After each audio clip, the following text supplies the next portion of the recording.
Hey, happy Friday, everyone. Welcome to Tola Talks. We got a great show for you planned today. Actually, one of my favorite topics. We're going to be talking volleyball. Now, I know you might be thinking, well, it's all football season, right? It's all these football games, and there's a Big Ten championship game. I see that Ohio State's playing Indiana University. So, hey, good luck to Indiana U. Hopefully, I can pull this off this year. But want to give a shout out to two teams. One is one of my favorite teams, Purdue Boilermakers. They won last night. You saw that against Wright State. The NCAA Women's Volleyball Championships is going on. We'll be talking all things volleyball today. And I'm really excited because Brad DiRupo's coming on. He's a 12-time New Jersey State Championship coach. And we're going to have him on coming on exactly 10 o'clock. So before we do that, let me talk a little bit about volleyball, give you a little history lesson here. I'm sure you know all about it. Maybe you played volleyball. I mean, I played it and taught it to my students in the high schools that I taught. They love volleyball. It was either volleyball, basketball, or soccer. We used to give them three choices, but I would always play volleyball. And another shout out to Indiana U won last night. So both teams are proceeding to the next, which is tonight. I know Purdue plays Baylor. The two teams that were not ranked, let me give a shout out to UNC, North Carolina, and Utah State. Utah State beat Tennessee, which was a ranked team. I suppose they had a good team. Never saw them play. And then UTEP, University of Texas, El Paso, got beat by NC. I heard NC's got a really good, UNC's got a really good team. So we'll see how far they go. And you guys know Nebraska, Cornhuskers play tonight. And again, we're looking at the Baylor game, Baylor versus Purdue tonight. So good luck to all those teams. But hey, guys, what is volleyball, right? And how do you play volleyball? And more importantly, when was volleyball created? Well, let me give you a little history lesson here. I had to look this up myself. It began 130 years ago, which was 1895. It's this physical ed director from the YMCA. No kidding. His name was William G. Morgan. It was in Holyoke, Massachusetts, that he created the sport. It was called Mintonette first before it was volleyball, because he wanted a less stressful alternative to basketball. So what did he do? He blended the elements of three sports, okay? Tennis using the net, basketball using a ball, and handball for the hand use. So that's it. Tennis, basketball, handball, combined them, created this sport, which quickly spread in popularity amongst the YMCAs. And no kidding, the military. You know, I want to give a shout out to all the Top Guns. You guys are a fan of Top Guns, the movie with Tom Cruise, because they play volleyball, right? You see that they're on the beach. By the way, don't confuse volleyball, which I'm talking about today, women's volleyball, plus men's volleyball, played with 6 players on each team on a hardwood court, versus beach volleyball, which is played with 2 players on each team and on the beach. We're not going to confuse the two, but when did volleyball become an Olympic sport? 1964, a year after I was born, in Tokyo, both men's and women's. And then it became official in, 1947 is when it really became official with a designated body to run it. But then later in 1964, it joined the Olympics. Now, beach volleyball didn't come around till 1996. You know, we won the women's team. Well, let's talk about beach volleyball for a second. That joined the Olympics in Atlanta in, again, 1996. But what about us winning? When's the last time we won the women's volleyball we're talking today? We won the gold in 2020 in Tokyo Olympics, right?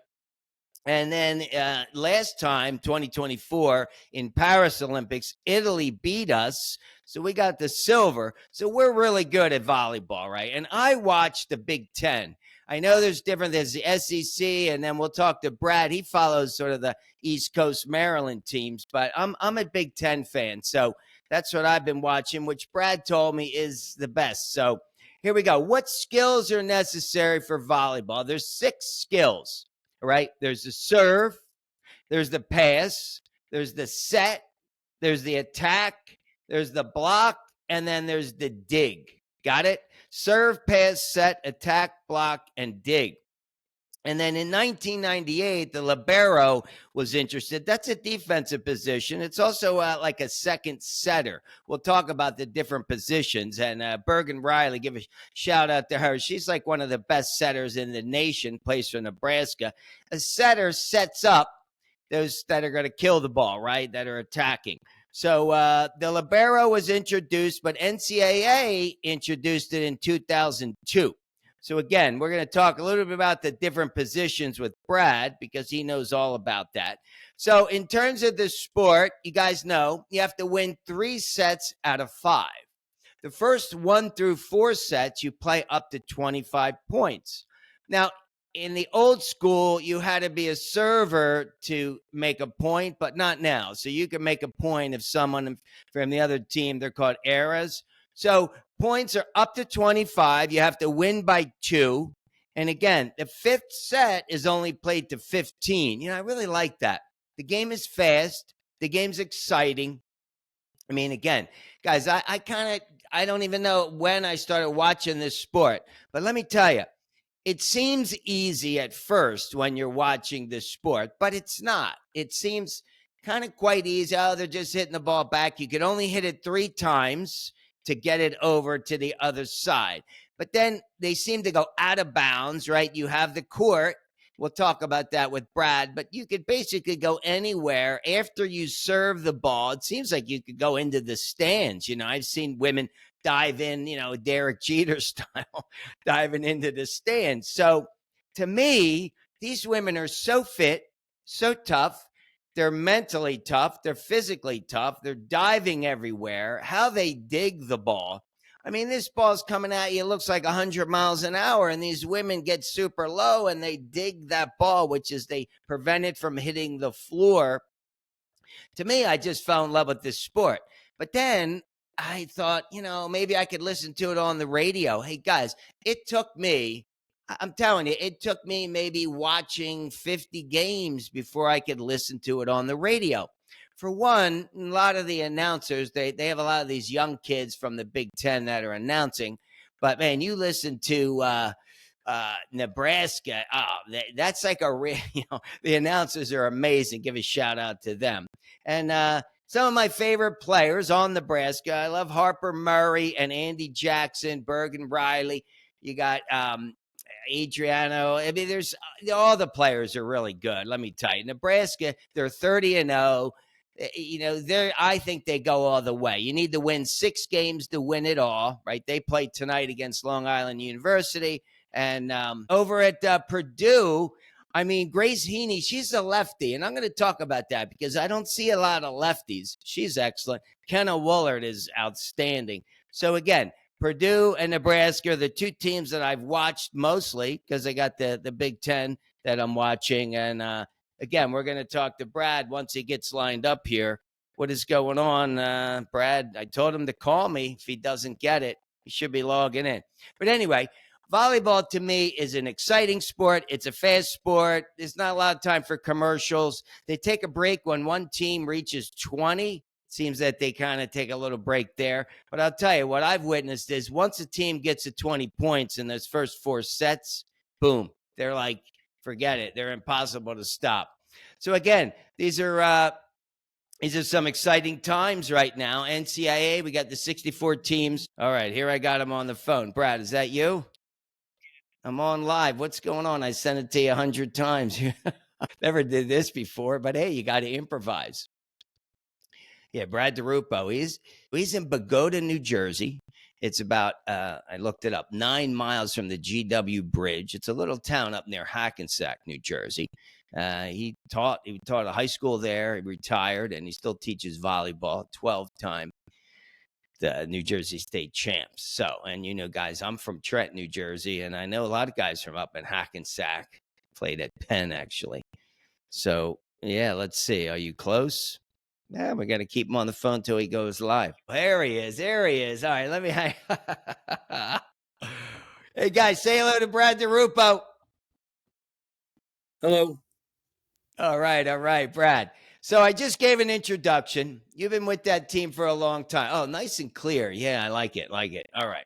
So, guys, Brad DiRupo played baseball back in the day. I remember you were like lightning fast with my brother at Trenton State College at the time. Yes. So you went on to have an illustrious teaching career. We talked about that, but you've been teaching volleyball now for how long? Coaching volleyball since 2000. 2000, 25 years. Yes. And you won 12 state championships. Yes. So half the time you're winning. All right. So let me tell you. Let me ask the first question, right? What's it take to win a state championship? With is it the players? Is it just the energy? What is it? Well, I tell you what, Rich, it's just not just volleyball. It basically, you have to have a coach that's committed. You have to have kids that are committed. You have to have parents that are committed, or it doesn't work. If one of those things breaks down, hold up. Can you raise your volume? You're a little low on the volume. Raise your volume. Hold on here, because I'm not hearing you loud and clear. That's 100%. There we go. We good now? Okay. Little better. All right. Maybe get there. So listen, I say this all the time. People ask me this question, and you got to have commitments from the kids. You have commitments from the coaches and the parents. If one of those things breaks down, it's not going to work. And I've been fortunate at my small school to have that. And people ask me all the time, what's the secret to your success? And I just say the commitment of all parties involved. You can have a coach that's committed. If the kids are not committed, it doesn't work. If you have kids that are committed and the coach doesn't put the time in, it's not going to work. So I've been fortunate, and that's why I remain at the school I do, because the kids are really committed to the cause. Man, I love that. Commitment's everything. I mean, I remember growing up, my father and mother were committed to getting my brother and I, my sister, to the sports. You know, kids nowadays, they miss. You're right. They have to be there. The parents have to commit to it. All right. So let's do this. I want to talk about, so I gave a little overview of the sport, and there's all these things. The first thing I hear is out of system. Let's jump right into this, and I looked that up. I'm on the radio. I hear it a lot. Oh, they're out of system. So, let's give a quick little background of what is it? Is there formations or what is this? Out of system is, I'll tell you what in system is. In system is you pass a ball, goes to the setter sets the ball, the hitter hits the ball. That's in system. Anything when that doesn't occur, it's called out of system. So like, for example, like if the setter is back row, playing defense, right? So one of the things that the right sides are taught to do is hit at the setter. Setters normally do not play great defense because they don't work on it enough. And now you have to have a second person take that ball. That's what an out of system is. So it's not traditional pass, setter, hitter. That's an out of system ball. And that happens a lot in high school. Happens a lot in college, but difference in college is the kids are so highly skilled that they're able to take that second ball. Setting a ball for a high school kid when they don't practice is very difficult. So we do practice that out of system stuff. So guys, it's 3 touches, right? So the serve. So does the server try to serve it to a particular person, or they just kind of 1,000%. So I see. So we call it serve to score, Richard. If the flip side is a free ball serve. Basically, you serve the ball in the middle of the court. Right. You're going to get destroyed. So you have to lobbing it in there. Yeah, that's a joke. You're not going to beat a high level team. So you need to serve. Schools do different things. We always serve to 1 and 5, which is the corners of the court, deep, because we want the passers that we're playing against to move back. It's very difficult to move back on a ball. So that's the deal. So we generally go 1 and 5. Now, if we see it, we're also teach our kids that if they serve a ball and a kid makes a passing error, you got to go right back to that kid. Because volleyball happens so fast. Yeah. Some coaches watch warm-ups, and see who's passing well on for the other team. But I'm not a believer in that because, and scout matches, we'll see, you can have a kid that passes terrible, a match that you're scouting, and then against us, they pass lights out. So every coach is different, but some coaches give a signal They'll get 1, 5, or Yeah, I was 6. going to ask that. Do Yeah. you signal the player? Like I look a lot of times. See, I watch the Big Ten. They like look over to the coach, Danny Busboom's. They're looking. So are they Oh, she wants you to. She'll give a signal where to hit it. Like, yeah. They'll give a signal who to serve to. And, I see. so college coaches will scout. Like high school coaches will scout one match or something, or you see something. Right. Like college, Right. there's a lot of film involved. And in high school, too, there's a lot of film involved, too, but not at the college level. So they'll Right. go over a pregame or practice before the match, and they'll go over this is who we're serving to. This is who we're serving to. Right. Right. Stuff like that. So So volleyball in is terms, yeah, like 6. There's six it's players. Yeah, go over the positions because I know them, but why don't you cover them? I know there's the setter, there's the libero. All right, go ahead. all right. So you have the hitters. You have outside hitter, a middle hitter, called middle blocker, and a right side.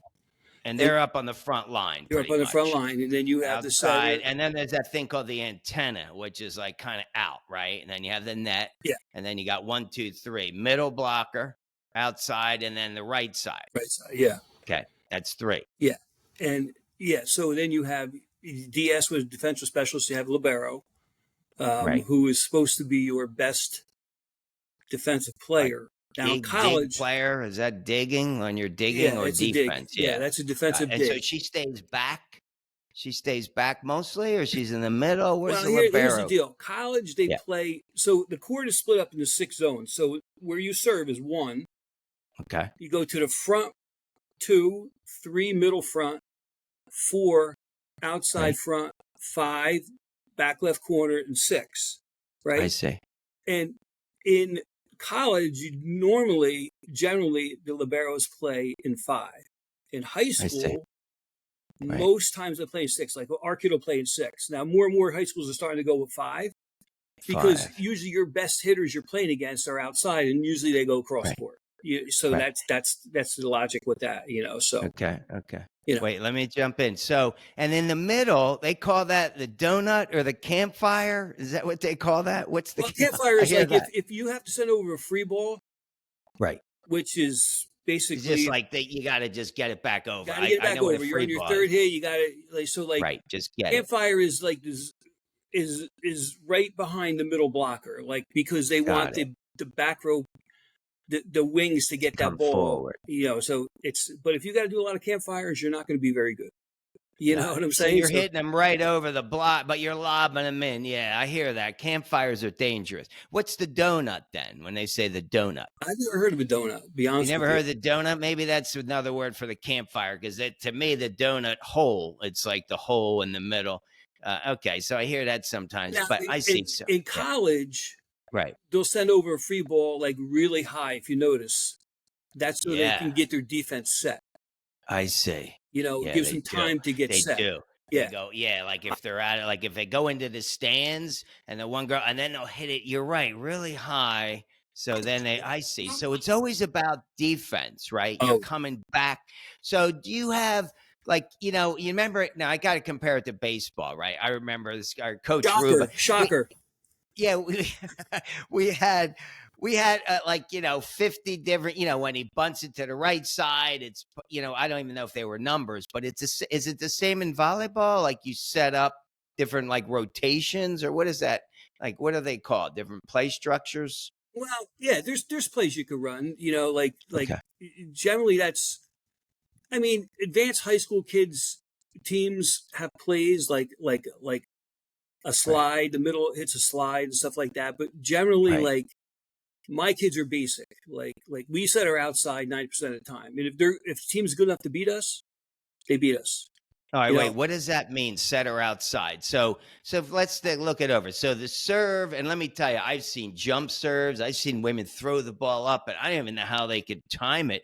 There's this one. What's her name? Oh man, let me tell you, I wrote her name. Her name is Charlotte Vincent from Indiana U. Oh my God, she throws the ball at like 30 feet in the air, and then she jumps and hits it like a bullet. Yeah. That's called a jump serve. Yeah. You see a lot of players do that, or how do you Not in high school. Not in high school. Their idea of a jump serve is they'll take like a half an approach and then they'll jump and hit the ball. That's a top spin serve you're talking about. That's really advanced. You don't see that in high school. You don't see No, that. you don't No. see it in high school. Got it. If someone could do that on your team, you're going to be very successful. I see. So, by the way, serving to me is like throwing free throws, right? So, isn't it the easiest thing to practice? So, why do so many women miss the line? Like, I see it a lot where they miss it by like 30. You're like, whoa.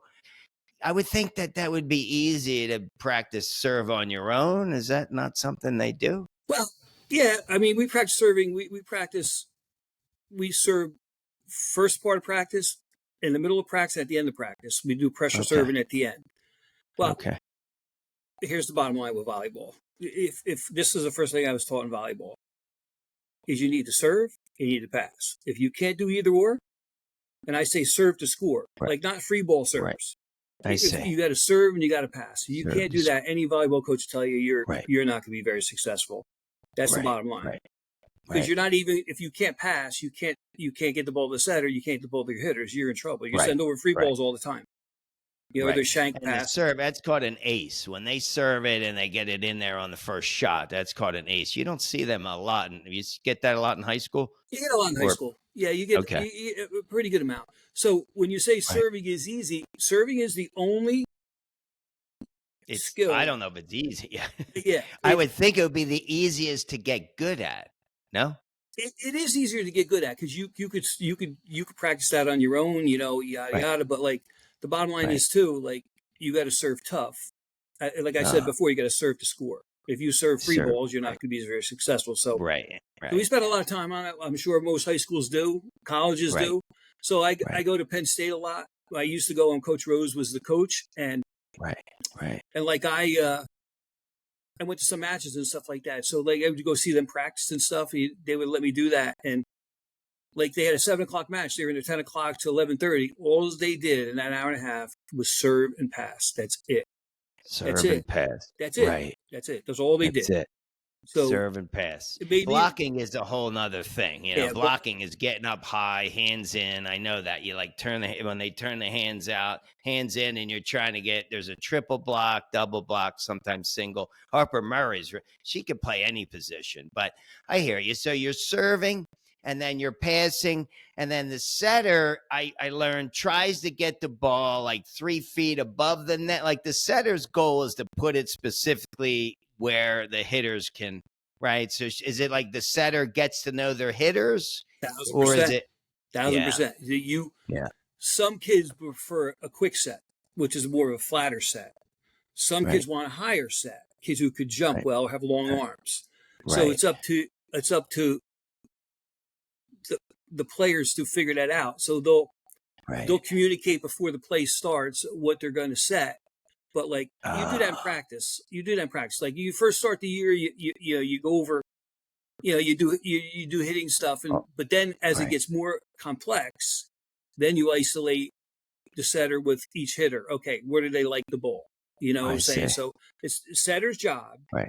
is to Right. get the ball to the hitter where they need to have success, where they could have Right. success. It's the Right. setter's job to make the hitter look good. It's not the hitter to make the setter look good.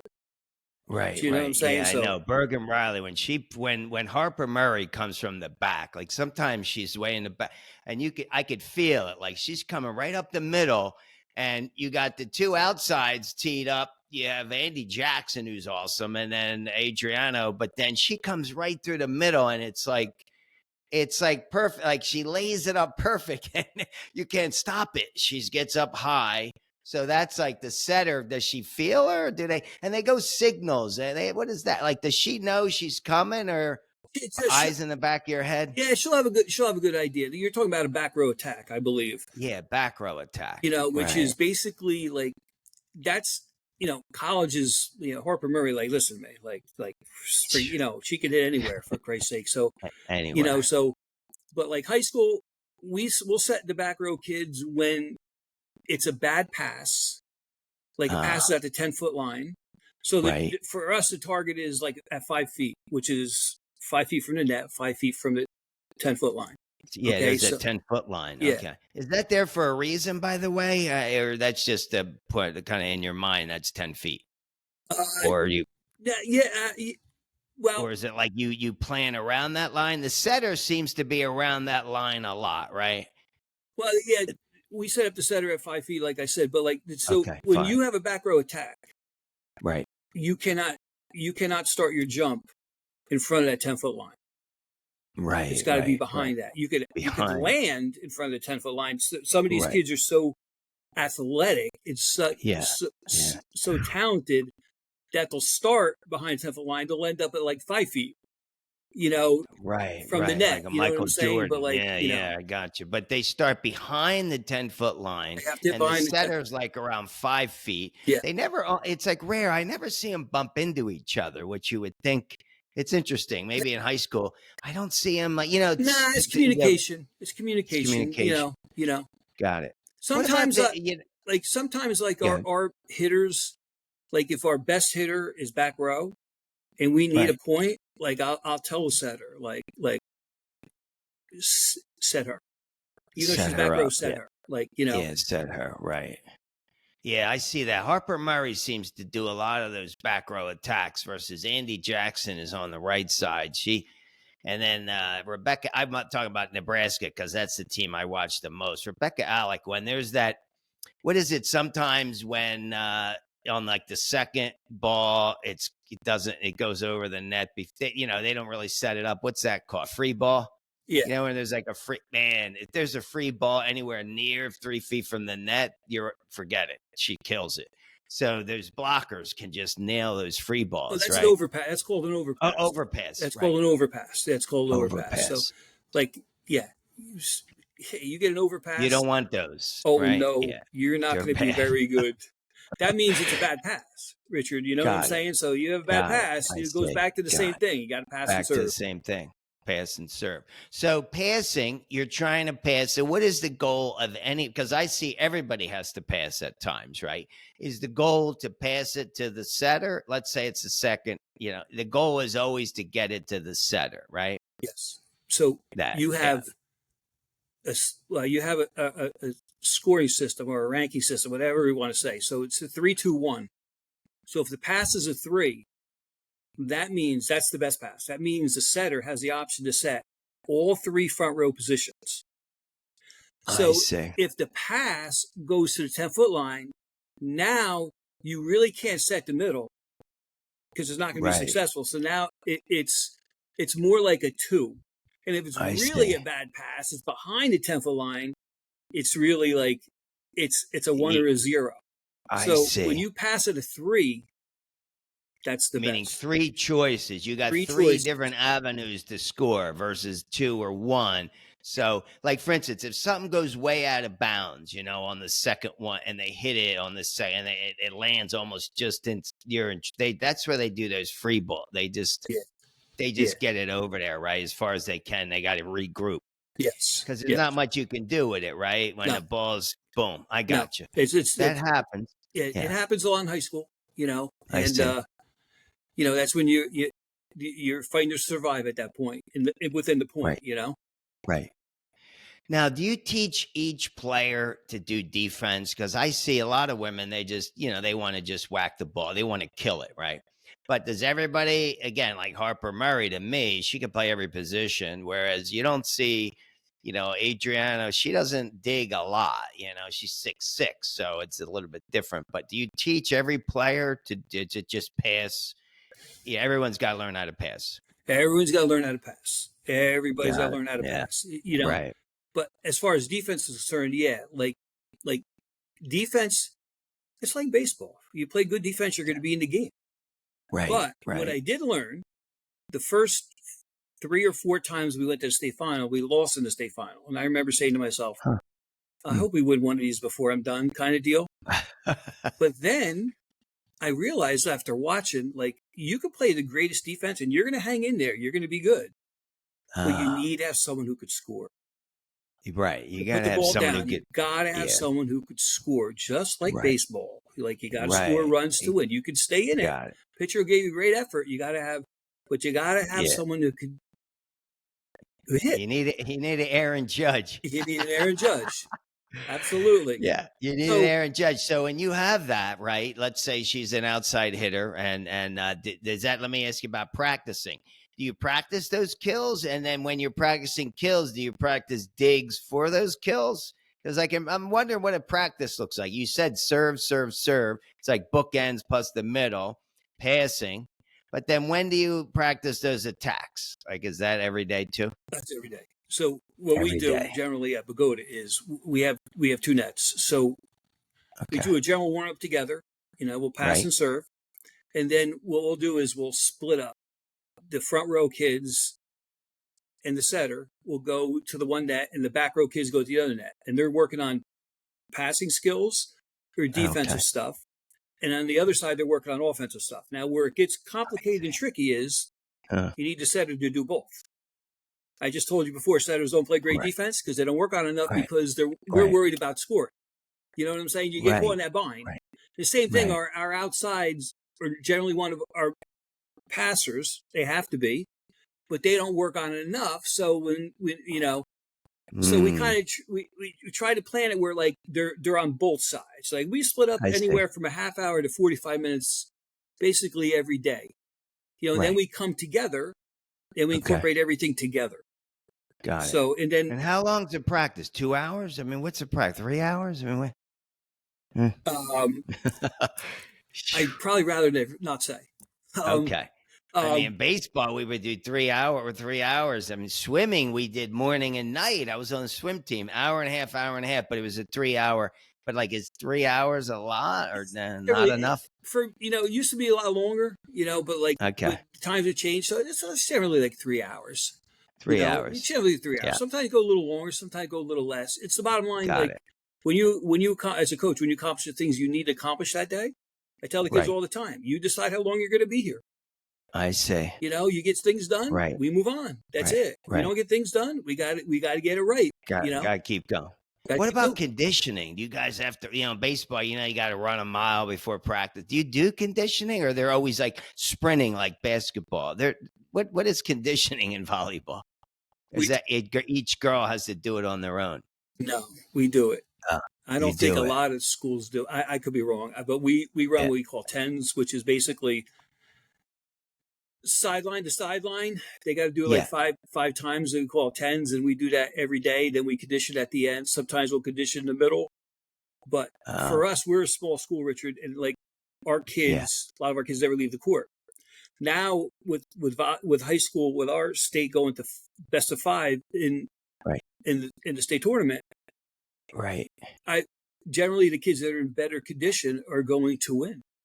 I see. Those are longer matches now, So we do conditioning, we do physical conditioning. Now, the kids can't stand it. Yeah, of but, course. But it is what it is. So I tell them, you want to be good, you got to do it. You don't want to be good, then we'll treat it as a wreck. Then we treat it as a wreck. What do you want to do? Yeah. You want to win? Yeah. I want to win, coach. Okay.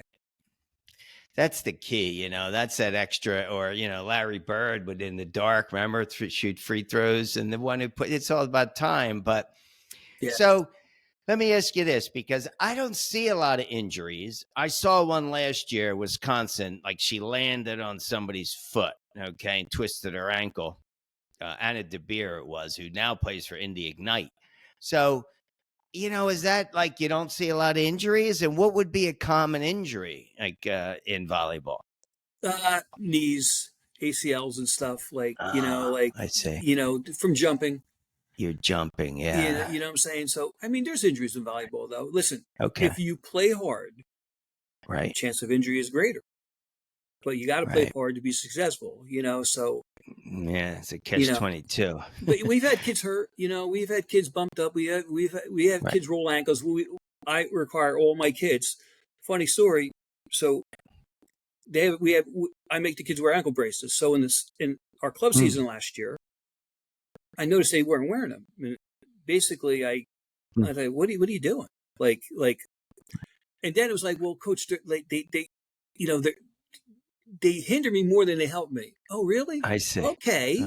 Okay. So I said, so then I compromised. I said, all right, the front row kids have to wear the ankle braces. The back row kids don't. Wouldn't you know it? In a tournament this year, our little 5'2", one of our liberos, she rolled her ankle. Wow. I didn't say a word. Okay. So I didn't say a word, but so she was out for like a week, 5 days a week. Oof. And all of a sudden she came back. All of a sudden the ankle brace was on. Mm-hmm. Right. And then all of a Right. sudden, everyone saw, and then all the back row kids put the ankle braces back on. Right. Okay, Right. Let's okay, so let's take advice from the, and you were speaking of offense, by the way. It's called that teardrop. I see that with the setter. So when I watch Bergen Riley, she's not she's not trying to spike it or kill it, right? A lot of times they'll almost like place it.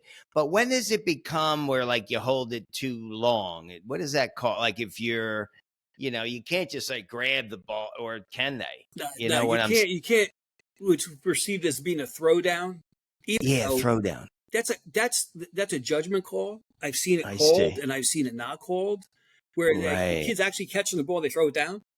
Yeah, You you know, can't catch it and then throw it no, like you're. no, I no. see. That's called like a tip. And basically, when you tip, like, Uh, so when you go over a scouting report, especially in college, like right. if we don't like kids tipping, be honest with you, we want them hitting. If they could stop our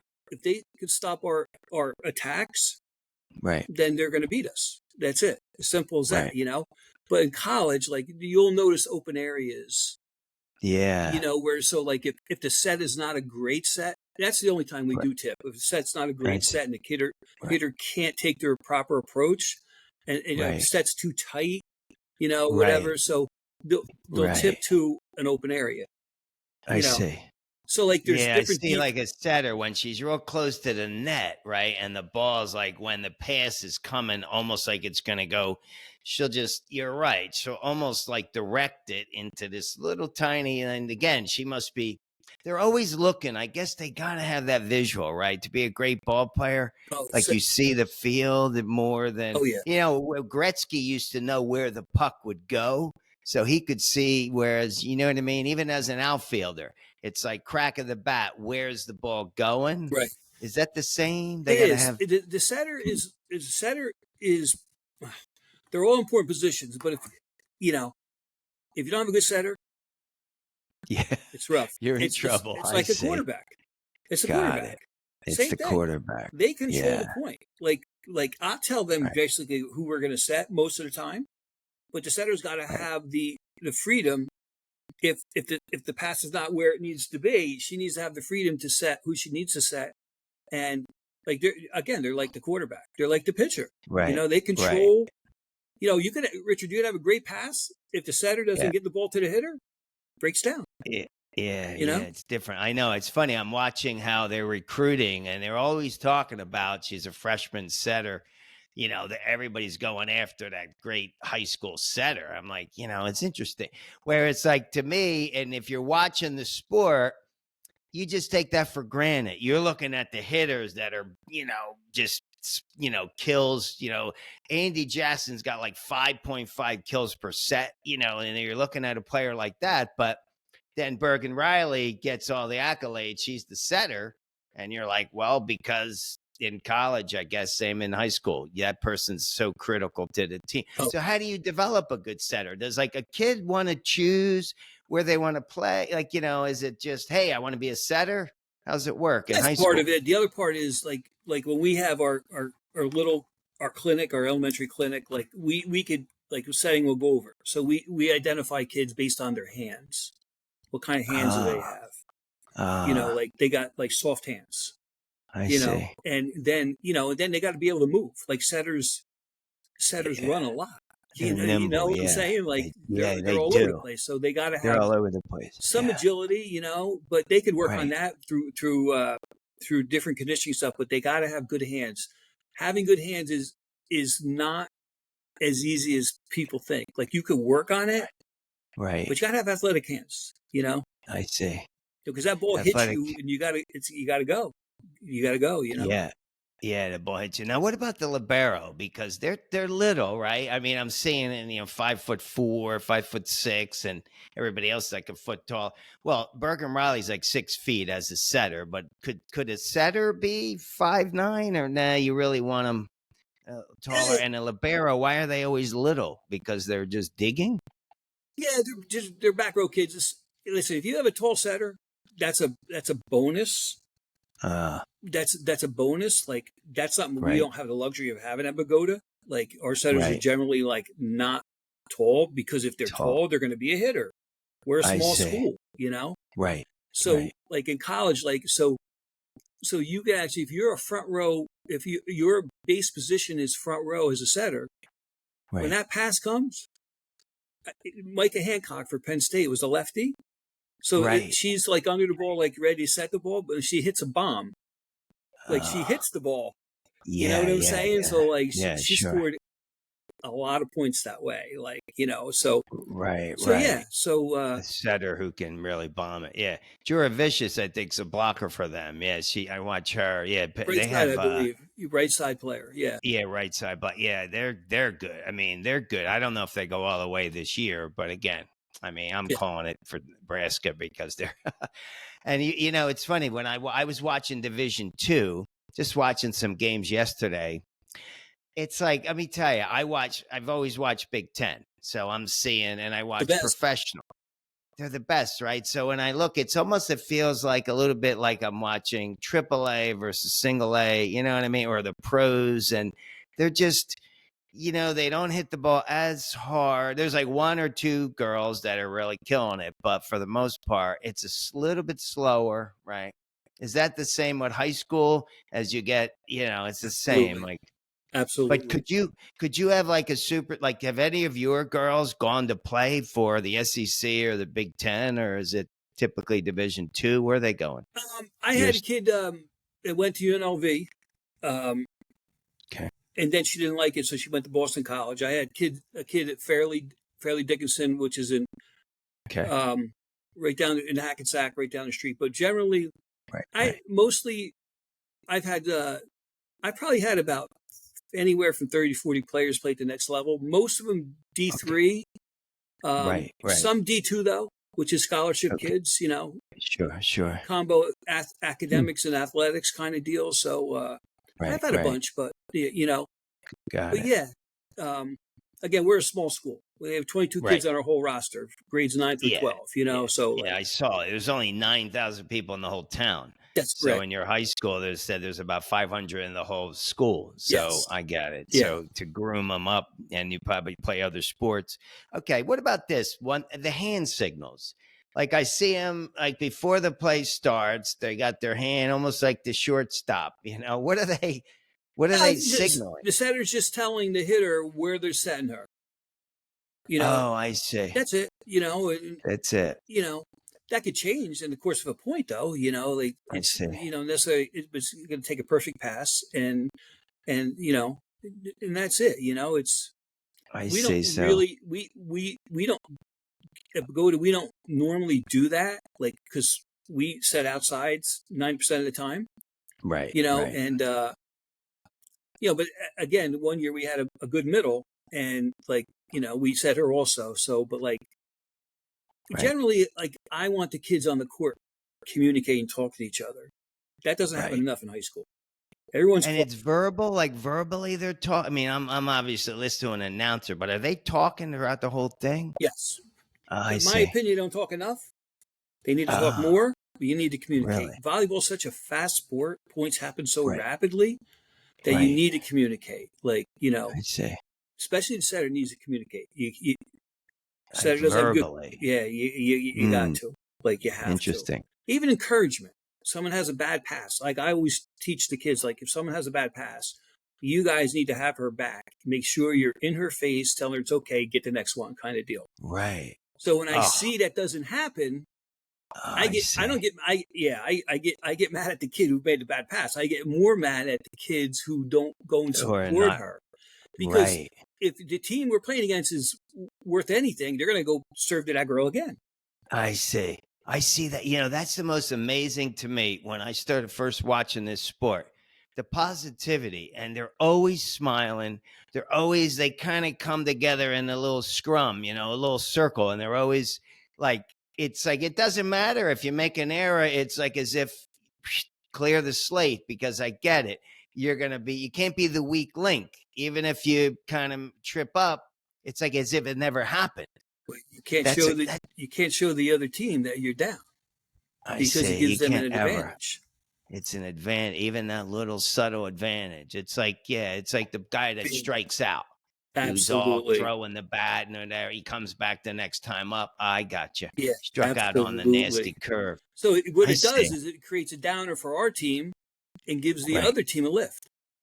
Yeah, So I I always see. tell the kids no emotions on the court, like just It's all positivity. all That's what I positivity. liked about the sport. And there's no, you know what else I like about the sport is like, I was watching basketball for a while. My mother was into the whole Caitlin Clark thing. And, they knock each other down. There's fights. You would never, it's almost like whatever's happening on the other side of the net is irrelevant to these. All they care about is like their positivity, right? It's never like, maybe they're looking for a weakness, but I never feel any animosity between teams. Is that same in height? Like you try to keep it There's yeah, but there's animosity, but not at that level because like the Kane Clark deal, like there's contact, physical contact. In volleyball, there's no right, physical contact.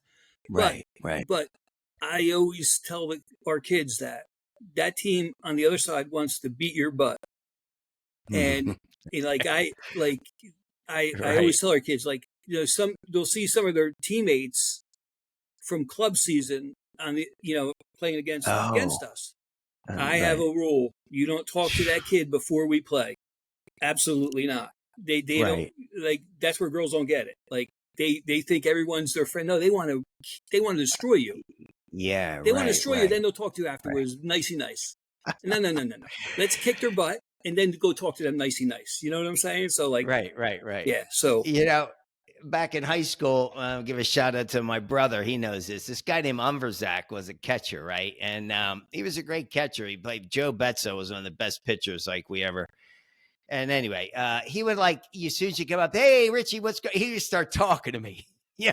Like, I weren't swinging. You weren't looking good the last time. Like all of a sudden, he's getting in your head.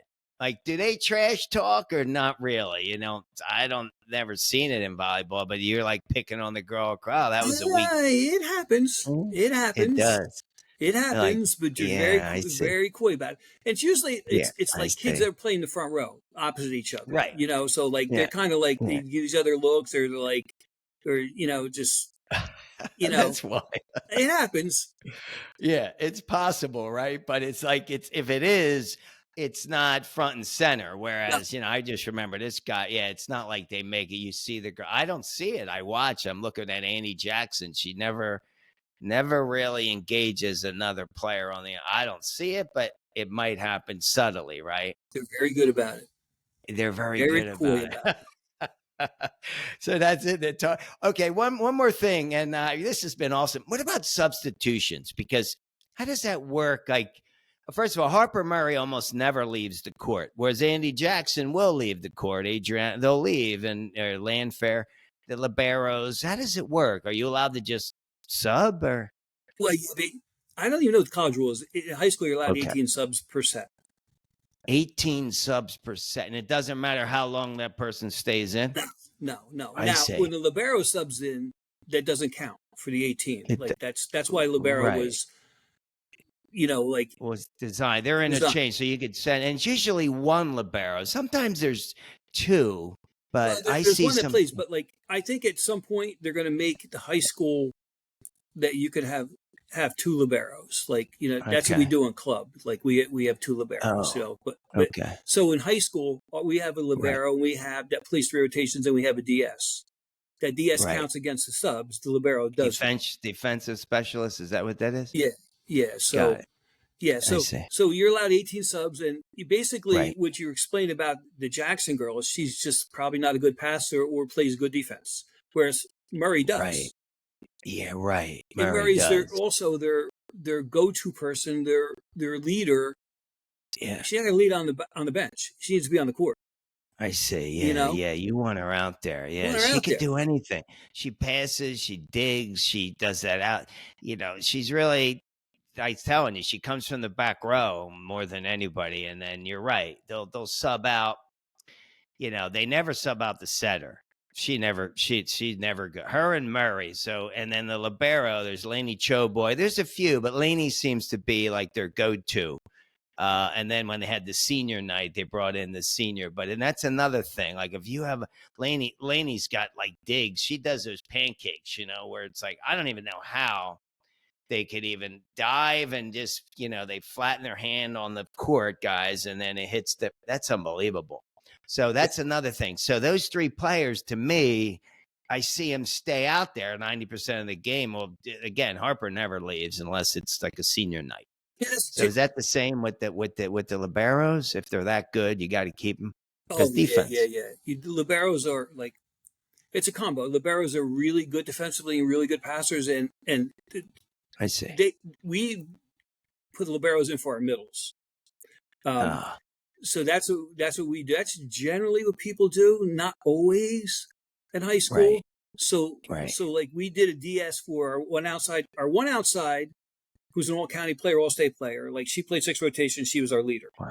And then our other outside was a sophomore. And basically we just wanted her to score. And so she came out in the back row because we just want her. She's young. She's a sophomore. So we need her to develop one thing at a time kind of deal. And next year she'll work on her passing and her defense this club season. And next year she'll be a 6 rotation player. So we kind of like mix and match. Plus, here's the bottom line. If a kid plays 6 rotations, they got to be your best in front row. They got to be your best in back row. You know what I'm saying? Wait, let me interrupt. When you say rotations, okay, I hear that. Is that how you're setting up the court? Is that how it is? The players, when you say the rotation, it's like, so a different rotation would mean when you sub somebody out, that would be a different rotation. Is that what you're calling rotation? Yeah, kind of. So like when you set up your rotation, like you have 2 outsides. Like your starting team. Yeah, you have 2 outsides. They play opposite each other. Like our outside started in 1 and 4. Right. Okay. And then the, or no. 1 and 3. They got to be opposite. They got to be, so the center's got to be opposite of the like right bookends. side. Yeah. And the middle's got to be opposite of each other, Got it. And how you start that depends on your personnel. Right. Like, we want our best hitter to be front row immediately. That's the trend right now in high school. So she'll start in 4, which is left. If you're looking at the net straight on the left side, that's 4. Right. That's 4. if we're serving, if we're receiving, she'll start in 5, 1 back. So then we get a side out, she'll come to front row. So we want our best hitter to be front row for 3 starting rotations, basically to get a jump on it. I see. So rotation is what the field looks like pretty much. It's like the team you put out there, right? If I change my left fielder, that's a different rotation. Yeah. I see. If you have 2 liberos, if you bring in a second one, that's a different rotation. So are those known like in college at level? Do they, I know she'll sub out when I see Nebraska sub out, right? She'll bring Andy Jackson out, but not for long. Right. She'll put Taylor Landfair or whatever age, and then is this given a quick break? No, when Jackson comes to front row, when her position comes to front row, then she goes back in. I see. So when Jackson goes out, she's going to be in position 1. Right. So then that position goes to 6, then the 5, and then the 4, which makes her front row. When that position goes to 4, she'll go back in. That's the way it works. So are you saying to rotate mean the players have to rotate, or no? Oh, they have to rotate. It's a requirement. Yeah. Oh, I didn't know that. It's a requirement. You just can't play where you want to play. It would be great to do that. No. Oh, I see. You have to play. I didn't know that. So it's like, so how does it work? So each serve, you got to rotate that's how it works. Absolutely. So otherwise you would just camp out. I see. Then it would just play front row at every, she would be outside for every point. I see. You know what I'm saying? I see. Yeah, so they make them rotate. I see. Yeah. And that's a libero can go, but the libero is not part of that. Kind of in a way. Like the libero sub in for whoever. Like again, for us it's the middles. So when the middle we have 2 middles. So like one of the middles has to serve, and one of the middles the libero serve for. Okay. So if you look Okay. at the court, if Right. you're looking at the net, Right. so you have the front, the server's number one. Right. Then you go in front of the server. That's Front two. right. There's number Left is 2. three, 3. 4, back row, It's 5, 5. and then 6 is in the middle of the court. That's the way Got it it. is. So that's the way. So I you see. rotate. 1 goes to 6, 6 goes to 5, 4, 3, 2, 1. Oh, I see. And That's the way. and that's the rotation. So you rotate. So does everybody, so the same person can't serve twice in a row? No. Nope. So everyone has to rotate to serve. So when you take out Andy Jackson, let's say, you could take her out, let's say, before she goes to serve. Oh, I see. And you're putting her back in when her rotation Goes to front row. I see. So Richard, Whereas Harper, yeah. whereas So Harper's so good at every position that she's she just real stays deal. in. Yeah, she's real deal. I So see. you talked about a jump server before. If you had a Yeah. high school girl that jump served and she could serve every Right. rotation, you would never lose. Oh, I see. You'd never lose. I got you. Right. So that's why now I'm understanding the rotation to the serving. And yeah, some are better serves than others. And a lot of the liberos are typically really good too. I see. So there's where the rotation comes in. So you're so the coach really matters. Maybe you have less players, but at the college level, putting in the right server at the right time. That's why when this one server, I told you, what's her name? Charlotte Vincent, when she doesn't play a lot, but when she comes in, she's doing that serve and then they take her out. I see.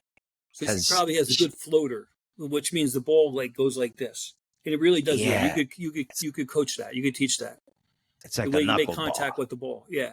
The ball floats like this. Very hard to you got to follow all the way in,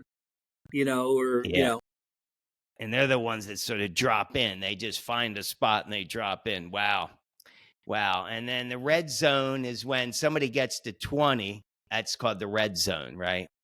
I don't call it the red zone, but I always tell my kids, whatever you want. I tell my kids, basically, when you're in the 20s, we're going to find out who's tough and who's not. Right. Well, it's different when you first start a match. It's 0-0. You loosey-goosey. Now you're in the 20s. It matters. What I'm watching, when they get to 20, they don't lose. Like if Nebraska gets to 21st, they don't lose. They don't lose. They don't lose. They don't lose, and that's why all those top 10, those Big Tens are like Purdue gets to 21st. So if you're losing and you're 22-20 and you get beat, it's interesting. They sort of really buckle down, right? And then it's just now the coach's strategy. Then they take timeouts. All right, what else? I'm thinking, how about this? The last question I want to ask you, man, there's a lot. So I don't see a lot of lefties. Grace Heaney over at Purdue's a lefty. I mean, I've maybe seen one or two. Is that just because there are more right-handers in the universe, or lefties are? Well, wait to baseball. How many lefties are compared to righties? I see. So it's the same. When you're a lefty, you're a natural fit playing right side, which means your arm swing's inside the court. Very rarely you see a lefty play outside. It could not at the college level. You're not going to see that. No. High school, no. If your best player is an outside and she's a lefty, you figure it out. But it's the same thing. It's just there's not a lot of lefties, but if there is lefties, yeah, you're right. She plays right. Yeah, she's playing on the right side. Grace Heaney. Yeah, and you're right. They bring her out and they put her back. Kenna Willard is awesome, but she stays in mostly. She's like a Harper Murray to me, and they're not too. Harper, I think, is 6'4". Kenna Willard's 6'2", but yeah, when you get to 6'6", there's some that are real tall, but you don't see it as much, right? Are you think you're going to see it more? You think the sport evolves to whereas the height, in basketball they seem to get even taller every year. Or is volleyball, where's the key zone? Where's that sweet spot? 6'2", 6'3"? Yeah, generally, D1 players, 6'2", 6'3". Yeah. You occasionally you get a 6'6" kid, but I think you're going to see more taller kids going to volleyball because the following: it's easier. Not to say easier is not the word, you have Right. probably a better chance for scholarship, for money in volleyball than you do basketball. That's Right. That's fact. That's Yeah. fact. You know, Yeah. volleyball is Sure. growing, and that's one of the reasons why. And Right. Right. you know, because you got Plus, to, basketball requires all these different skill sets and the shooting, and it's like I would see where you could get really better at volleyball quicker than you could at basketball. Like, yeah, right, there's 5 skills in volleyball that you got to right, master. 5 skills, and right, right. some doesn't even pertain to everybody. That's 6 rotation players, because you have a libero, they're not working on hitting, so you don't have to worry about Mm, that. You know what I'm saying? right, So, right, but right. you know, but what I like about volleyball, Richard, Mm, mm, is that there's a place for everybody. You could be 6'6", you're a front row player. You could be right. like the libero for Maryland. If she's 5 feet, Yeah, that's a lot, and she's about 100 pounds. But she is a yeah, tough little son of a gun. You know what I'm yeah. saying? You're Like, right. you know, You're so right. like there's a place for everybody in the sport. Whether you're Yeah, you're tall, right. whether you're small, it doesn't Right. matter. Like, if you're small in You're right. basketball, you better be the most Spud Webb. athletic kid. Spud Webb could dunk a basketball. Was he Yeah, 5'4", yeah, 5'6"? yeah. And It's a joke. Yeah. that's Yeah. happens Or like Doug Flutie. It's a rarity that you rare. could be that good, but I see. No, you're right. There's a girl on I think Indiana U. She's like 5'2" that they bring her. She's young, like she's she's a libero. She's great though. You know, it's like any ball within 5 feet, she's got it. Like, Yeah. and I got you. So it's really open to everybody. Well, let me say this, because when I subbed for 5 years, right? When phys ed was kind of like, I don't know, back in my day, I don't even want to get into it. But now what they would say to me is, well, basically, it's always indoors, set up basketball. So we'd split the court in 3: volleyball, soccer, and basketball. And let me tell you, all the girls, basically all the girls I would play with them, they were playing volleyball. And the ball was like a bigger, softer ball, but it's just a very inclusive sport. Like anybody could play. Sometimes the guys that were not that athletic would come, but we'd have the most people would be in volleyball. Not a lot of soccer players, and basketball was just those that, it was like almost a game. So I did see it. Like I saw, and that's why I was like, what's up? Why does everybody want to play volleyball? Because you have to move the net. By the way, the net, it used to be 6'6", but it's taller, right? How high is that net? It's like 6.25, maybe. I'm not even sure. Yeah. I know originally when it started, it was 6'6", but these women are 4 feet above. I mean, some of them are really, that's where the angle, when I see that, like Jaravicious, it's the angle. It's almost, how do you defend that? Right. But what a cool sport. So you've been, how many years? You said 25 years as a coach. 25 years of volleyball. Wow. I enjoy it. I still enjoy it, Yeah. even though I retired from being the athletic director at Bogota High School. I still enjoy it. And I coach softball also. And Okay. I just, volleyball is an indoor sport. It's Right. easier to coach an indoor sport than an outdoor sport, because you don't have to yell across the field. Go to the outfielders, like you give direction. When I say easier, it's just the kids are right here.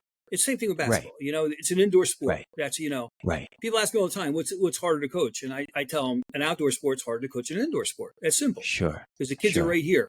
You know what I'm saying? So, Right. but I still Right. enjoy it. The kids are committed, and Yeah. I'm going up to Albany. I'm going up to Albany on Saturday to watch a couple of kids play on their club teams. Which I enjoy doing. Right. So there's club now. Back in our day, there was no. I mean, I know baseball became. So it's the same with volleyball. Oh yeah. There's club teams, and you have to get on. It costs money to travel. All that business. It's serious, A lot right? of money. They're all a lot of money. You have AAU basketball, you have ASA softball, you have, you have volleyball. Like, it's just, it's Jiva Volleyball, Garden Empire Volleyball Association, Wow. These kids will travel a lot, and, it's, I call, to be a state champ, you got to put the time in. It's just no secret. That's it. It doesn't matter what you do, got to put the That's it. time in. It's not a Got rec. to I put the tell the time kids, it's not a rec sport. You want a rec coach? I'm done. I'll move in. on. Yeah. I'll move on. You know what I'm saying? No, you're there to win. So did you win last? And when does it? So when's the volleyball season for high school? Because I know college it finishes on December. It goes from like September. When is yours? We first week we start in August, at the end of August preseason. Then Okay. our first match is our first week in September. We go to November or early November. Got it. We lost in the section semis this year, but we ended up 22-5. Kids, I was proud of the kids because we rely on a lot of young kids. They played almost 30 games in high school. Yeah. Wow. Yeah. Yeah. Yeah. That's to get to all the way to the end. Is that what it is? You play 20? Yeah, for the most part. Plus, we played like 4 tournaments and stuff. So they're playing a lot of volleyball, but that's what you got to do. You got to keep up with the teams you're competing against. Right. Now, last question, and it's been awesome. But in the off season, because once this college ends, right? These girls now it's winter break, but like come January, in baseball now, there's never really an off season. Back when we played, there was. We'd be hitting in the cage, remember? But is there an off season where they just we'll see you next September? No, it's like you got to go to club, you got to play through the summer. Like the girls do they play all year round? There is no off season. There's no off season. So let me give you real quick what we do here. So our season, this is our year schedule. So the kids have off in December, even though they're playing. We have our own club program. Okay, because a lot of my kids basically can't afford to pay X amount of dollars. So we have our own club team, but we have kids that play for another club too. But we play through that club. In other words, they can do both, and they'll do both. They'll play on that team and our team. So they're playing a lot. So basically, they have, like I said, I'm going to a tournament this weekend. But my particular club program, we have a tryout next Thursday, which is really not a tryout. It's basically just it's every kid makes it kind of deal. So I got you. And then they start to practice like January 1st. They go into tournaments. That goes to Memorial Day weekend. Then in June, we have like open gyms. And then July, we'll go to team camp. And basically, we'll have a summer league. We'll be in 2 summer leagues. And then they have the last week to July to the second week. They'll have like 2.5 to 3 weeks off. And then we start our season. And then it just recycles itself. Boom. So basically 10 months a year for sure, nonstop. Maybe you get 6 weeks off or something. Yeah, 10 to 11 months. Yep, absolutely. 10 to 11 months. Yeah, you get that. Hey, that's like anything, right? That's it. You want to be great at anything. There's no day off. Derek Jeter probably never took it. Would he take a week off a year? Yeah. No substitute. Hey, we were hitting, No substitute, man. Love it. No, you got to do it. That's it. You gotta want to win, that's for sure. Or as my mom and father would always say, you gotta want to bunt. Like if you want to be good at bunting, a lot of guys, back in the day, nobody wanted to bunt. But I'll tell you, the only way you get good at bunting is you have to want to bunt. Because if you don't want to bunt, and so it's the same with these girls, right? They want to get great. They want to get the scholarships. They play all year round. That's awesome. Well, Brad, man, this has been great. I mean, I told you, I don't know if I could ever coach one day, but I would love to be an announcer. That would be cool. But we'll start with this. This has been a great show, man. Appreciate it. I appreciate you having me on. It was fun. Yeah, it was a lot of fun having you on. I really appreciate it. So I'm going to have you, hey guys, Brad DiRupo, thanks so much for coming on. 12-time New Jersey State Championship coach. Now that's all you do now, right? You're retired from athletic director. Now you're just coaching all year. That's it. No kidding. Well, I want to come see you when I'm back in New Jersey. I'll come up and I want to see how you run those 3-hour practices. Be happy to have you, my friend. Be happy to have you. All right, Brad, thanks so much. I'm going to have you log off. I'll say goodbye, but thanks so much, man. Peace. And good seeing you. You got it. Awesome. He's going to check out, and then I'll finish up, guys. Yep. Yeah, how about that? Wow. Brad DiRupo. I mean, I had no idea. This is a full 11-month sport. Way to go. But let me tell you, you're a high school student, as he just said. You're tall, you're a female.